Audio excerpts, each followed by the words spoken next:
Good morning doctor. ഈയിടെ നല്ല വായനാറ്റം അനുഭവപ്പെടുന്നുണ്ട്.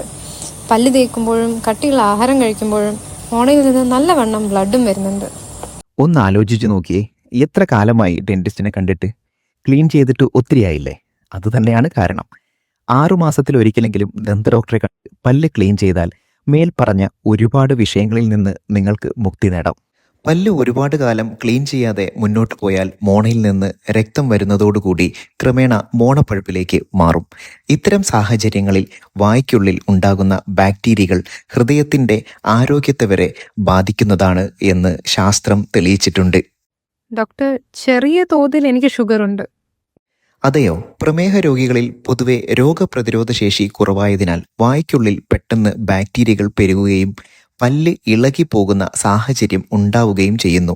അതുകൊണ്ട് തന്നെ കൃത്യമായ ഇടവേളകളിൽ അതത് സമയത്ത് പരിഹരിക്കേണ്ട ദന്തരോഗങ്ങൾ പരിഹരിക്കൽ നിർബന്ധമാണ്. കൂടാതെ ഗർഭസ്ഥ കാലയളവിൽ സ്ത്രീകളുടെ ശരീരത്തിൽ ഒരുപാട് ഹോർമോൺ വ്യത്യാസങ്ങൾ നടക്കാറുണ്ട്. ഇതിന്റെ ഭാഗമായി തന്നെ വായിലും ഒരുപാട് മാറ്റങ്ങൾ കാണാറുണ്ട്. ഇതിന് പ്രഗ്നൻസി ജിഞ്ചൈവൈറ്റിസ് എന്ന് പറയും. ആദ്യത്തെ 3 മാസം കഴിയുന്നതോടുകൂടി തന്നെ പല്ലുകൾ ക്ലീൻ ചെയ്ത് പോടും മറ്റും പരിഹരിച്ചാൽ മോണപ്പഴുപ്പിൽ നിന്നും അത് മൂർധന്യാവസ്ഥയിലെത്തി കുട്ടിയുടെ വളർച്ചയെ ബാധിക്കുന്ന അവസ്ഥയും തടയാവുന്നതാണ്.